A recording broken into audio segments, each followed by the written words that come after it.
The Iceberg Hermit, Chapter 16. As Alan, with sinking heart, watched the sled, he noticed that the Eskimo with the spear was walking backwards. The hunter held his weapon at the ready, as though to defend the rear of the sled from attack. Alan remembered then the woman he had frightened the previous summer, and suddenly realized that the hunters were afraid of him. He had an idea and commanded Nancy, "Down! Lie down like a good girl." Nancy sat down, and Alan rested one hand on top of her head, to show that she was under his control. Then, kneeling there at the edge of the cliff, he began to beg for his life. He lifted his arms as though in prayer, and cried out, over and over again, both a prayer to God and an appeal to the hunters. "In the name of Jesus Christ, don't leave me here. In the name of Jesus Christ, don't abandon me." Nancy sat up and lifted her paws, as though she too were begging for help. The hunter carrying the spear called to his two companions, and they stopped the sled. All three Eskimos looked back and up at Alan. "In the name of Jesus Christ, help me," Alan called. The leader of the hunters understood several things at once. He realized that the bear was tame, and that if the human on the cliff meant them any harm, he would hardly kneel down in an act of surrender. Also, Alan's lifted arms looked very much like the Eskimo sign of friendship. And finally, the Eskimo thought he recognized the name, Jesus Christ. He turned to the others and said something. They shook their heads. The hunter faced towards Alan again, placed his spear upright on the ice and cried out, "Jesus Christus! Jesus Christus!" Alan called out again, this time using the hunter's Latin pronunciation of the Lord's name. "In the name of Jesus Christus, come back." Once more the dogs and sleds were turned around, realizing that the hunters were coming back for him. Alan remained kneeling at the cliff edge. He was so overcome with emotion that the tears rolled down his face as he said a prayer of thanks.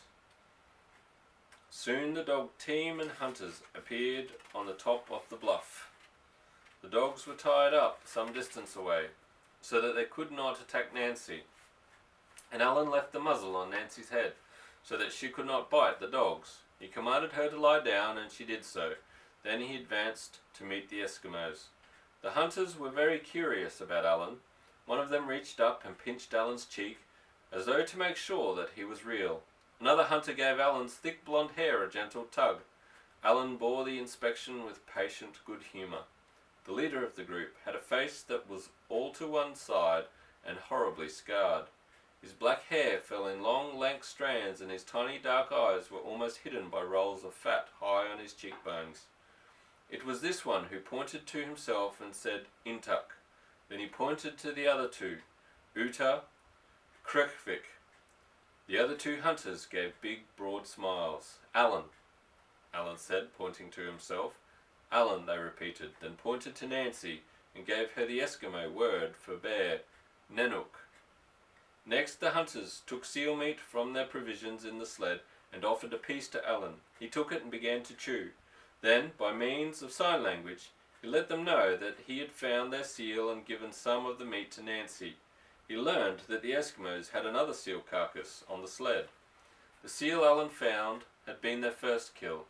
As he suspected, they had left the carcass there because they did not want to load up the sled until they had gone out on the ice again to see if they could make another kill.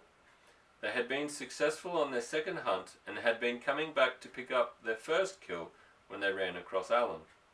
Alan now realized that if he had rushed on and followed the sled tracks instead of taking a rest at the meat cache, he would have made a big circle of 4 or 5 hours hiking, only to come back to where he had started. And he might not have been able to overtake the party, or he might have lost the sled tracks out on the ice.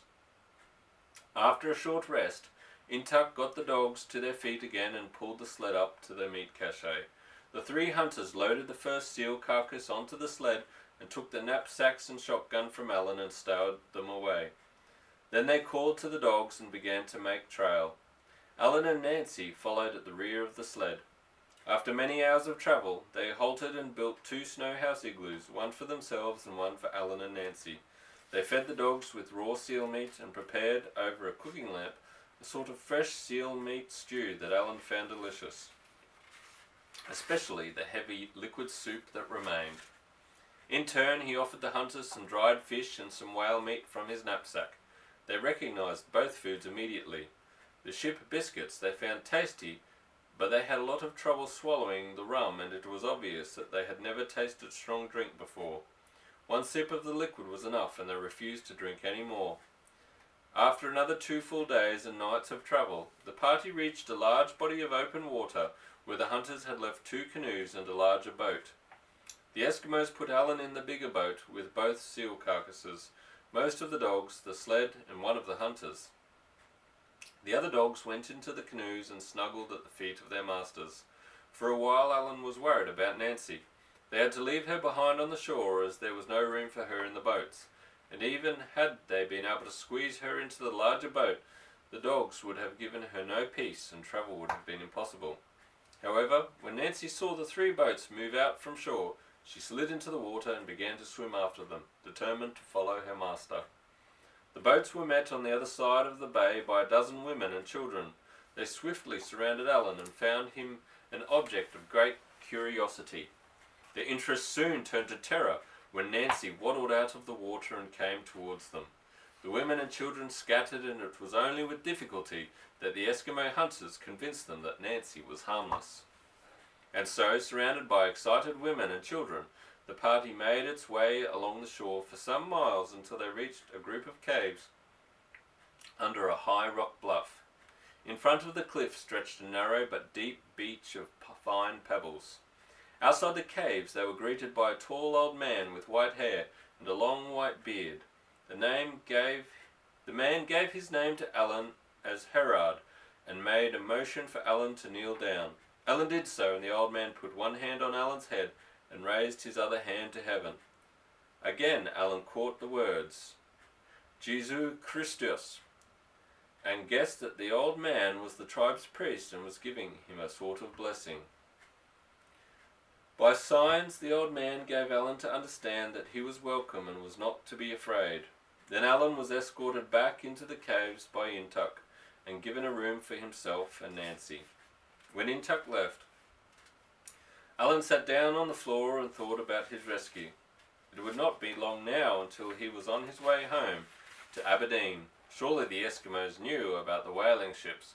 Perhaps they even traded with the whalers, and surely they would take him to where he could join one of the ships.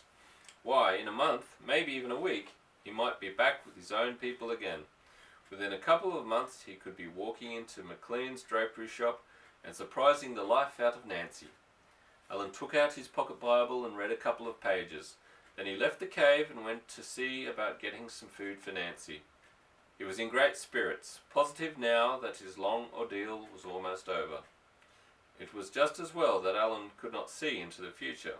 He was still a long way from home. It's the end of chapter 16. Good night.